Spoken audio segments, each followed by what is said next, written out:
Hey there, everyone. This is RCK, and I'm glad to have you back here again for our next Omniscience game that we have going on, or next Omniscience episode, as I'd rather say. Here we see three messages here, very interesting, very few battles. Of course, everyone's already taken their independent provinces. TNC, 1 year, and my expansion is almost done. Maybe I can grab two more provinces. I'm afraid I am too big, and I don't want to be a target. I have a nap 3 with the Oni people, so Yomi. In Helheim, the message from Omi was rather hard to understand, but I think it made me think someone has already has me already as a target. I didn't think he was too large. Well, I got real owned. All three expansion parties failed last turn, oof. And now only one capable party, and they're out of position to expand this turn. Terrain is really making it difficult. Yeah, it is making it very difficult. Lots of forest and mountains for him. I hope I get a bit of a power bump and the research feels out a bit, but I definitely going to struggle for a bit. I've napped up Yomi now. In addition to Macomb, nothing from Ermor, Pangea, or Helheim. Probably a good time to get on that and begin thinking about how I'll survive the first war. Hopefully I can appear stronger than I am for a bit to delay that. Okay, the Oni are entering this world with promises of chaos and violence. I will deny them neither. My Aaron Oni will sit in the cap and happily summon Tengu as of next turn. In any turn, I have gems for it. Meanwhile, my existing armies will begin to attack on Pangea. Okay. 5 and 50 Bakumono sit several provinces behind the border ready to elf the elves. My existing stores of Lesser Oni will take the Wasteland province that is mine by divine right, and one of the three Dioni will take the mountain my dominion has spread to. Okay. As of next turn, it begins. Interesting. So we're going to see Pangea attacked here next turn. So we have a commander, looks like Macon pinged a province that Henom already had. We see TNG losing his, from what it seems to be a mercenary group, just pinging this throne. One black sorceress, one sorceress. The rest of the units are fairly weak. Tirnanog, at least they took a group here. Very nice.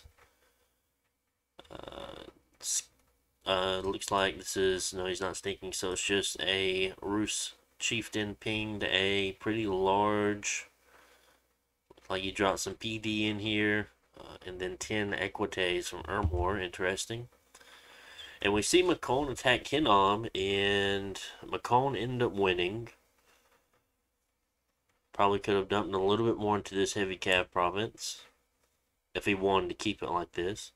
I wanted to keep it because I know this is more than 5. Honestly, he really didn't have. Lost almost half of the troops he had. Yeah, I think a little bit more PD would have done him well. Very interesting. So let's go look at TNG. There's Pangea. Yeah, I can kind of tell that we should see an attack here from Yoming. I don't know if Pangea is expecting it as well. Needs to be careful and protect all these temples, unforted temples he has down. Because Pangea is going to raid that shit right up. From the looks of it, Pangea's main army is over here by the cap at 120. More than likely, almost looking like he's going after Ermor, since he's so grouped up. We see other, looks like a Pan going around site searching. Where's TNG? There's TNG. Let's see. 1, 2, 3, 4, 5, 6, 7, 8, 9, 10, 11, 12, 13, 14. That's not really that big. It's turn 13, you have 14 provinces. That's pretty average as far as it goes. I mean, yeah, you'll probably be able to pick up 2 more. Even still, I think it's pretty average.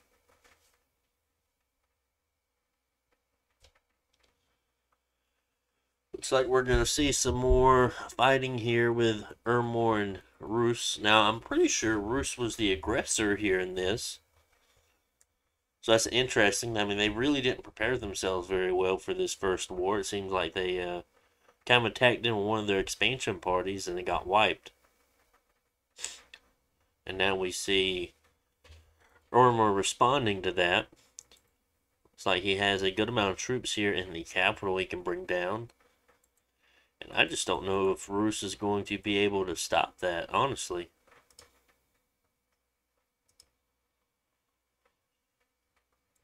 We see TNG on this side, probably going after 30. He's got to be careful, though, that being a cave. Or he could easily just go into Rus here, depending on who or how he's napped him up or whatever. I don't know if he had a nap with Rus, I do not remember.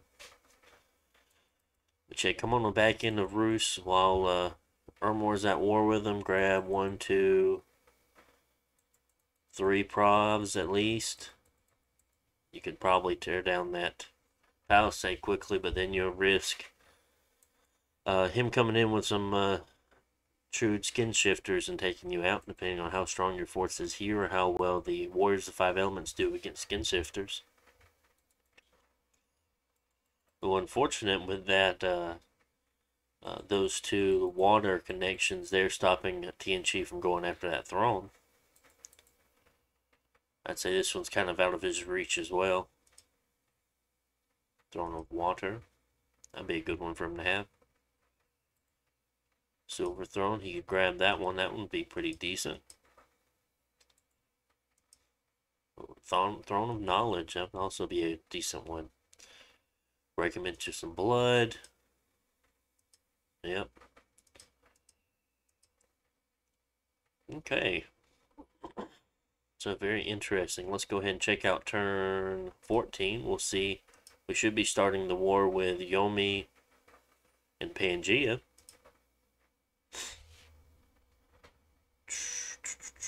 Where are you at? Where are you at? 14. There we go.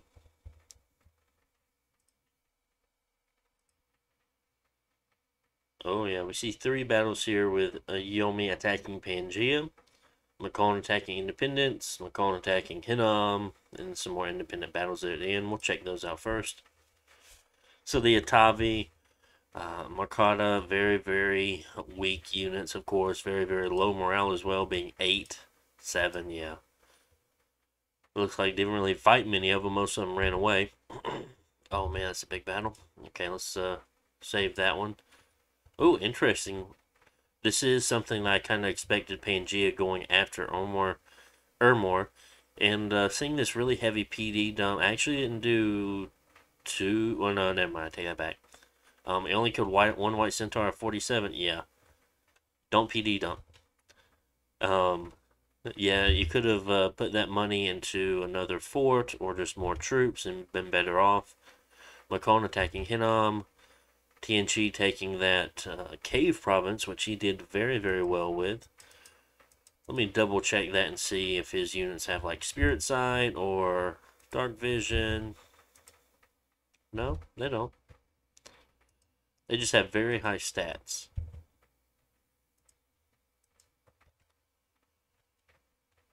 Ooh, let's check this one out.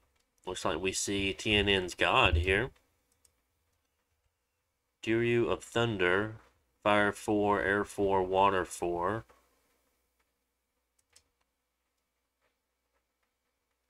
Huh. Very interesting. I've never used this god before, but I never knew this was a tag. It could have Power of the Turning Gear. Very interesting. And we see a hero here, Dagda. Pretty sure this is one of his heroes. Very cool. So I did want to go ahead and check. We can watch both the Pangea Ermor, Bruce Ormor, and then we'll look at Yomi fighting Pan.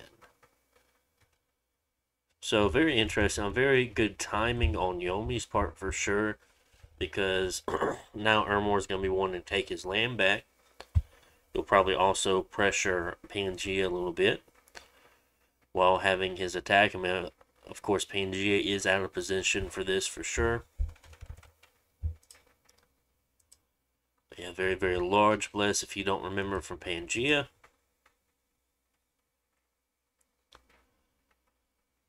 circling, and it won't be very long at all. Surprised he didn't have anything on attack rear. I would have ended that battle a lot sooner.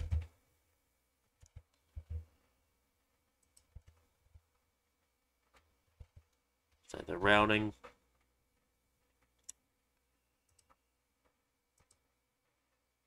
Okay, so let's see this Roos Ermor battle. Ooh, lots of skin shifters. That's scary. Oh, and we have even more Equites. That's just as scary, if not scarier. Okay, it looks like we have a lot of Hastades. We have some Deer Tribe. Very interesting. Just due to the mass of the Armorian army here, makes me believe they're going to win. I know each of these skin shifters have tons of hit points, but there's just so many lances that are going to be going here, and just so many other units they're going to have to deal with, and javelins, and these units just don't have shields. It'll be rather difficult for him. Maybe if he had some more like chaff, I could see him doing a little bit better here, but I don't think this is going to be good for Ermor, or not good for Roos. We'll go ahead and play this out. See him casting Divine Blessing. Just as a reminder, this is what Ermor's Bless is. This is what Bruce's Bless is. So if you want to take a quick pause on either of those, you can go ahead and check those out. Probably see some guys on attack rear here, I think. Yep, they're on attack rear, and there's a good chance they're just going to take out. Ooh, they decided to go back in. Never mind. See lots of damage there already just from those lances going in. We see some bears turning already. That means they've had a decent amount of HP already taken down. Oof, yeah.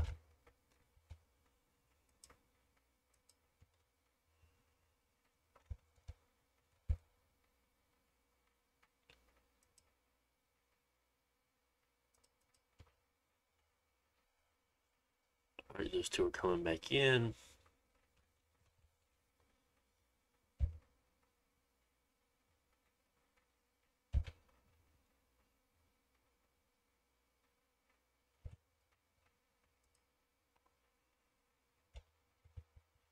And honestly, I think if Roos just had either more skin shifters or more chaff, I think he could have won that for sure.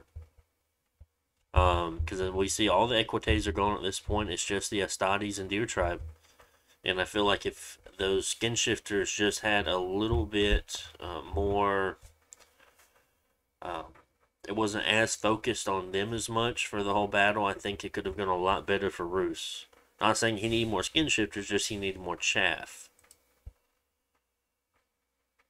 So lost 23 skin shifters. So he lost just about all of them. It looks like we see a good number of Equites that ran, but he did lose around 29. So he had about 13 Equites live. I mean, of course, better trade here for Roos for sure, but Roos does not have the numbers to trade. That's the only thing. I mean, that was basically Roos's entire force he had there. Whereas Ermor's quite larger. Sure, they just got attacked by Pangea, but Pangea's getting attacked a lot faster than Roos, or a lot faster than Ermor. And honestly, I'm not a fan of how Pangea is attacking Ermor.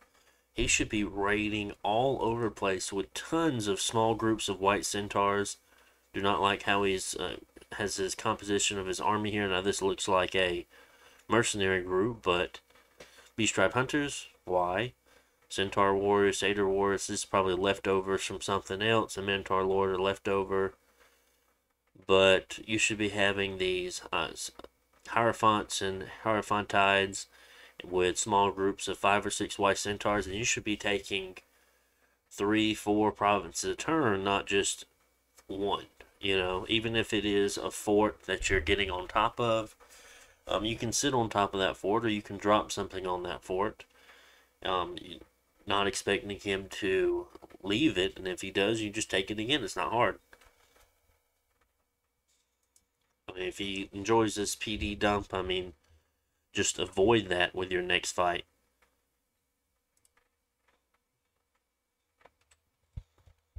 We see a lot of bandits and Oni. Some wolves in there. Taking out one PD from the looks of it.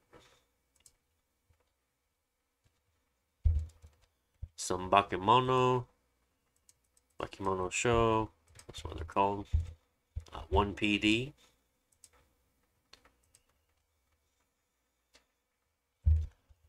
Here we see a Dioni with some Oni. Fighting one PD. Very nice. So, we see that Yomi has taken all this back, and honestly, you know, not too bad. We see, sure, he has broke this fortification here, but is he going to risk storming it while Yomi is going to go like bam, bam, bam, and take 3 more provinces from him?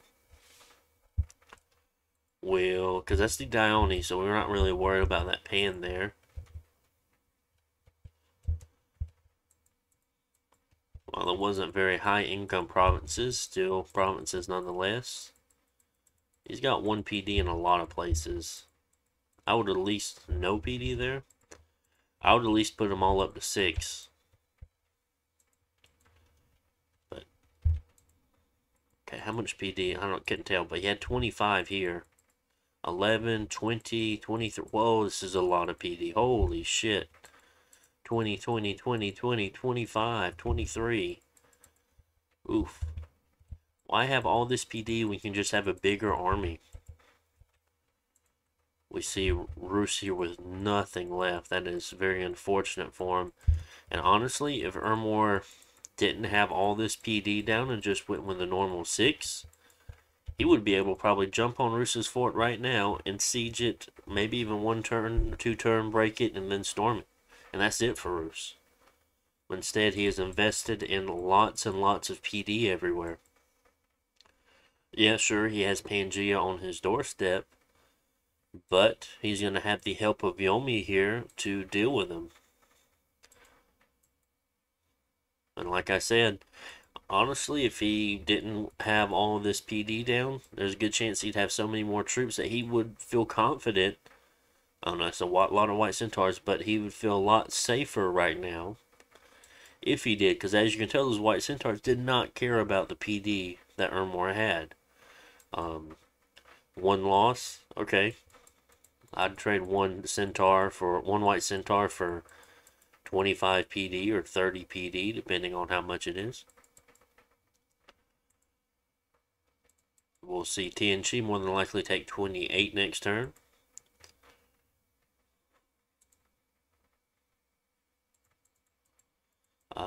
No PD here from TNG in some places. Either that or very low PD, depending.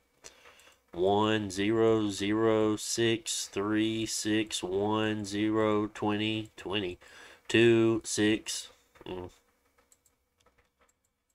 It's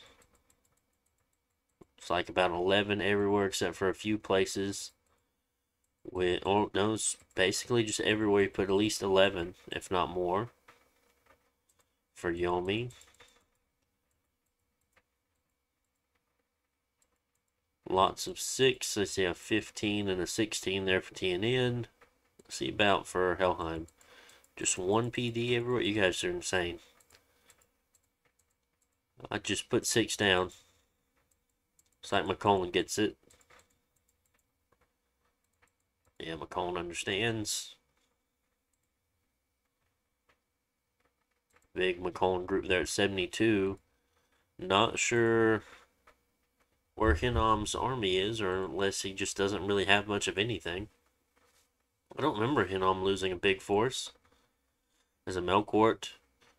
Honestly, at this point, I don't think it's worth recruiting Melkorts because you really can't equip them up very well on turn 14. And these other giant troops, the Gigante Hoplites, I mean, they're going to be able to deal with that. Yeah. So we might see Hinnom going down rather soon here. Alright, that's turn 14. Let's go check out turn 15.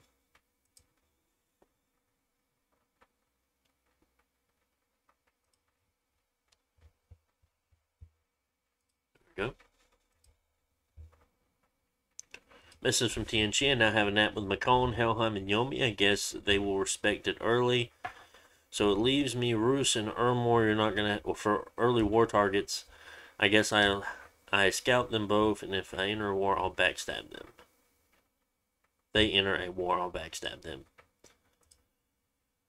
Oof, Yomi smiles. In the first turn of the war appears to have nothing sort of success. All 3 attacks succeed with minimal resistance, though this does imply there's a bunch of stealth Pangea units sitting around now. You don't have to worry about that.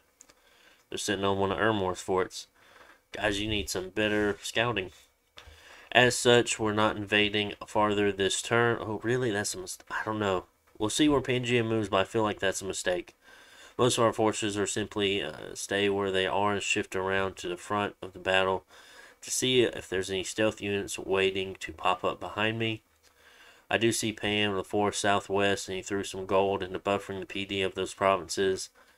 I doubt they'll win, but ideally they will at least thin out the Pan force, and not when you're dealing with white centaurs. Both provinces have 25 PD, a decent amount of heavy infantry. Oh, I don't just... Why are we betting on PD, guys? I now count TNG, TNN, and Hinnom as my allies. The first two are aware of my Pangean war and may enter it themselves. Would certainly make it war easier. It is less bountiful for me alone. I can see TNG and TNN getting into it. Hinnom's busy right now. Another army is building in my cap. It will be useful now, or more useful in a turn. Additional Tengu and a few more ranks of undead. Okay. We see Makone continuing to raid Hinnom. We see Black Harpies. Pangea attacked Yomi in 1. Really? Just those 9 Harpies were able to take out that priest. Goodness. See, those Melkorts aren't getting the job done. So you spent 130. Oof.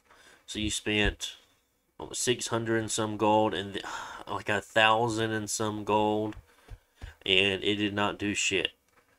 So you have to be careful. You have to know when it's time to be using these Graphite Warriors and Melkorts and whatnot. And in the beginning of the game, not then.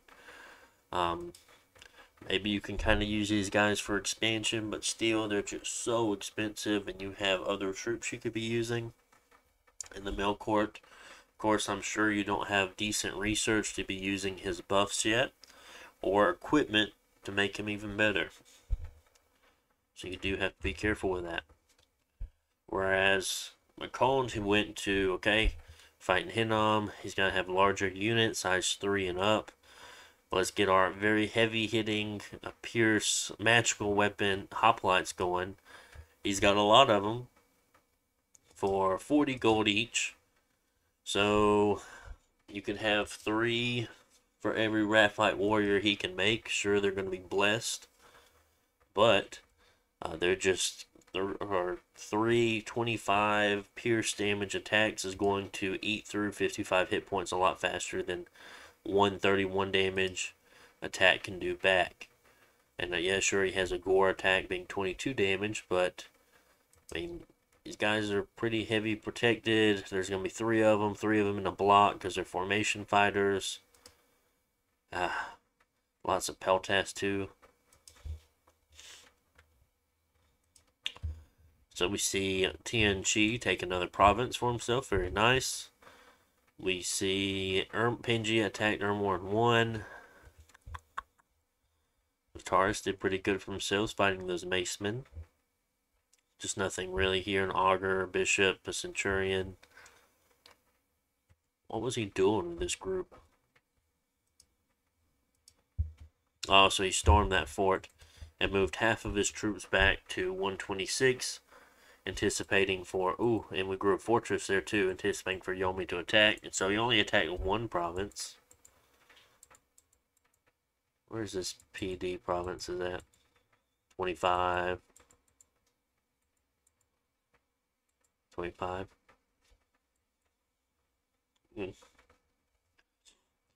I don't see TNN going to be able to help you very much here, because he's only going to be able to attack through 117.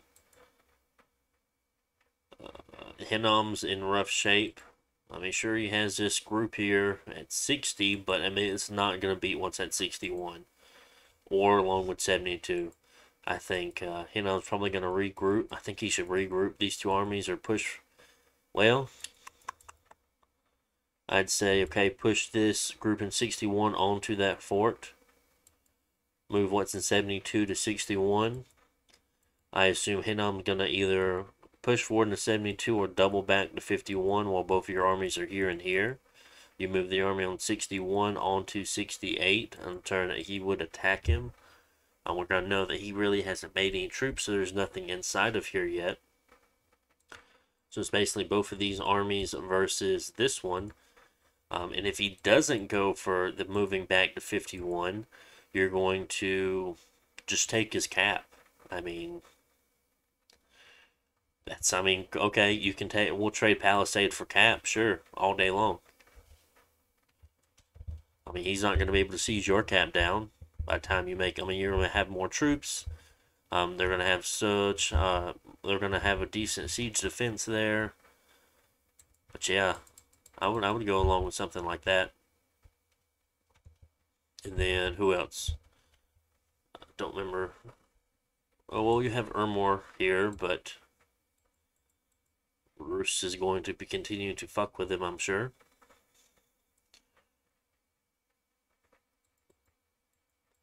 We'll have to see how well these white centaurs deal with the Dione. Not only from Yomi's point of what he can put on it and magic he can cast, but seeing how well Pangea will react to it, or whether he would just continue to use white centaurs or if he'll use thugs. At that point, I think it'll be an easy fight for Pangea if he decides to use Hierophants with great swords of sharpness to fight these Dione, or whatever else he needs to counter them in that way. At that point, I think it's going to be an easy win for Pangea on this front. While he'll continuously have Roos trying to take 95, he can raid these provinces back and forth. And yeah, he'll be fine. 25 PD, I mean, as long as you're not sending harpies at him, you can take both of these easy. Yomi's going to have difficulties getting them back. Or you could just leave him with Yomi, because it makes it that much tougher for TNN to attack you. Because instead of having to go from, like, cap here to attack you, he's going to have to walk all the way around every army and get from there to either attack either of these provinces. So yeah, very interesting. I wonder if he's making undead. If he's casting the reanimation spell. I'm not sure. I do see some Tengu in there. Great Sage. So yeah, that's what we have going on, guys. Hope you enjoyed the episode. Make sure to like, comment, subscribe, and I'll see you on the next one. Bye.